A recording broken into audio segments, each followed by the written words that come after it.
that stuff.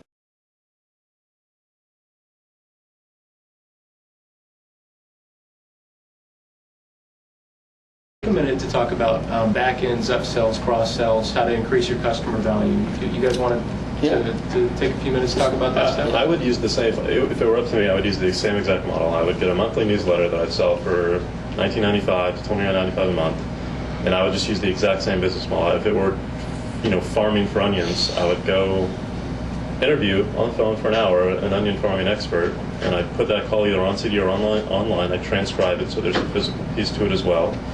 And every month, whoever's subscribing at $20 a month gets that copy, and it took me all of 2 or 3 days of work to put together. And if you've got 1,000 subscribers, well, there's a nice, $20 grand a month for you. And I would add in that the physical print component is extremely important.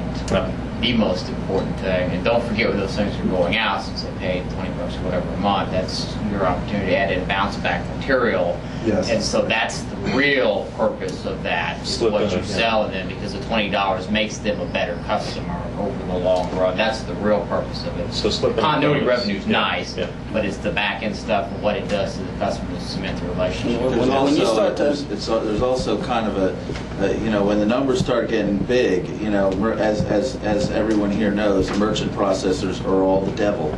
They're all the devil. I got a couple. And with continuity programs that are strictly internet-based, if the customer says, well, I didn't order this 7 months later, you're going to refund them every nickel. But another nice kind of fringe benefit with this model is when you're sending out CDs, you have a physical product. And you can demand, for people that abuse the system, you can demand that they return the physical product for the refund. So you look much better in the eyes of merchant processors. And PayPal is a little bit more on the vendor side than MasterCard, Visa card. Yeah. They actually stand in and almost take your position. And I've even had a couple of situations where they've actually told me that they've eaten the chargeback for me because I provided enough information. I couldn't believe that. I didn't even know that they would do that. I was shocked to see that, because I provided all the information. PayPal's come a long way. In the old days, man, I don't know how many horror stories we had. So we're throwing out some ideas about back-end products, and one of the interesting things there, right, is you can create a tremendous amount of leverage and create a tremendous amount of revenue by having higher-priced products that you can sell to people that have already bought your beginning products. Here's another thing too. I'm pretty sure that people that either farm onions don't just farm onions, or they might have tomatoes, or I'm sure they might eat pickles. Let's talk about what They buy plows, right? They buy fertilizer, There's so many different ways program. to.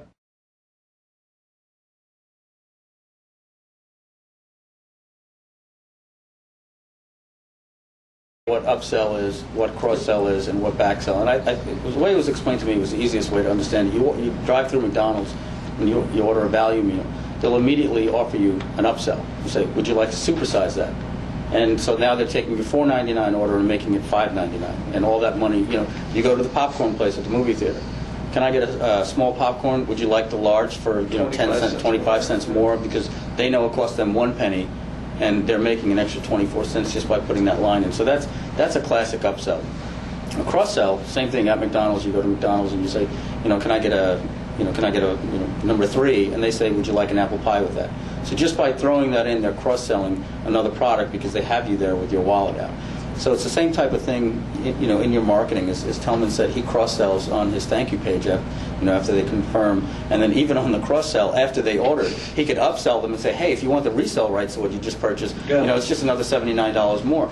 People are in that, that's why there's those magazines and gum at the checkout. People are in a buying state. We've seen it. You go into Staples, to buy staples, and you walk out. You're walking out like this. Hey, computer. Exactly. 6 computers. So for McDonald's, the back end example would be, would you like to buy a franchise? There's a concept that I think needs to be addressed, because some people might be looking at this and say, well, geez, how much information does an onion farmer need about growing onions? Well, there's a very bizarre concept that a lot of people just don't believe it, but I guarantee you it's absolutely true. Satisfaction of a demand does not satisfy a demand. It creates more demand. If someone's interested in scuba diving, they're interested in scuba diving. They want to know every single thing they can get about scuba diving. And I remember talking to a cassette duplicator guy years and years ago, and he said, who's more likely to buy a scuba diving video? Someone who just bought one or someone who never bought one? And at first I said, well, someone who never bought one, because they don't have one. Someone who just bought one, they already got one. And he says, no, someone who bought one is like 30 times more likely to buy another one.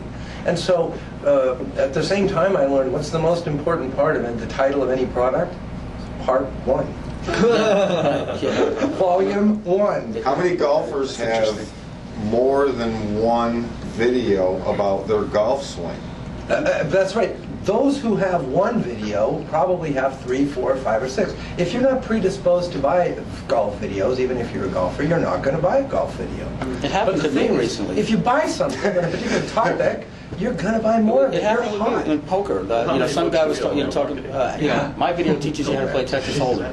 So as soon as I called, the lady, this horrible lady, just sitting there. Would you like to also have the video on Tails? Tails? No, T-E-O. Oh, Tails, yeah, give me the Tails. We also have, how to play in tournaments. Would you like that? And I was like, yeah, give me that. How much more is that? $9.99. So I called for this $9.99 video. I think by the time that, you want the express shipping, well, what is it? It could be up to 4 to 6 weeks. Well, what's express? 2 days. Yeah, well, give me that for $9. This $19.95 video, I think ended up costing me like $109 when it was I all call said that and the done. Walmart syndrome. I could go into Walmart to buy a notepad, but I just automatically plan on spending $50. Oh, like Ronco, I call it, it's the same thing.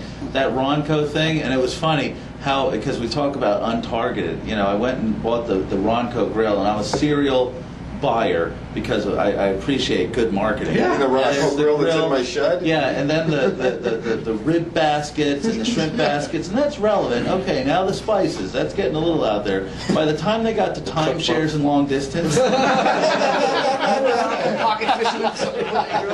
that's the perfect example of how the process and the list are the most important. If the execution sucks, like the lady with the bad diction who couldn't, whatever. Oh yeah, is there something else you can sell me on this particular product? Is there something else I can buy? I mean, we're hungry for it. We're on the phone. We're reading the web page. We're in a buying state. We're in a buying mood.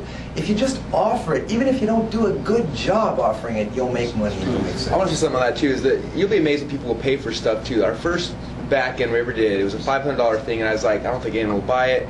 Sent out an email, no sales letter, just said, hey, would you be willing to pay $500 if I did this? We had 18 people send me $500. So then I was like, well, crap. So next time we do it, I said $1,000 for this thing. We had 79 people send me $1,000. The next thing, I'm like, no sales letter, nothing. This time, I'm like, okay, well, they paid $500, paid $1,000. I'm gonna do a $10,000 thing. I'm not gonna write a sales letter because I don't want to waste the time if it doesn't work.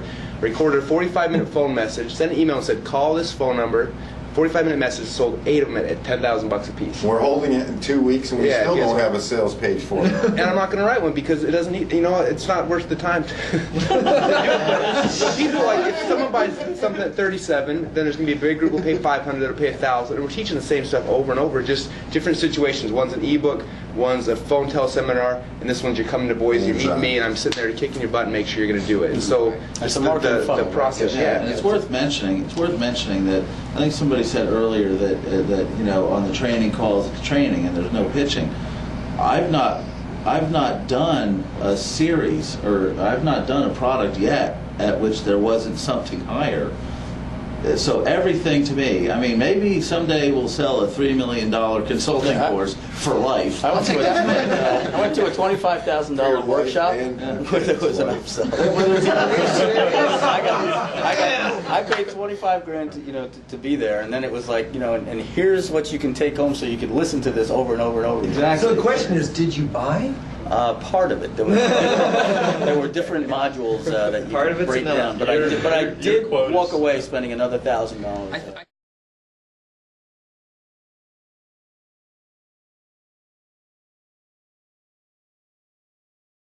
Great lesson here that I learned doing this is just because somebody buys a $29 ebook, don't assume they can't easily pay for a $500 home study course and go to a $2,000 seminar and maybe attend a $25,000 boot camp like you did. In every big list, there's customers who are tight on budget, and you got millionaires, and you don't know the difference. And shame on you if you're not providing some way for that guy to use his money to get what he really wants.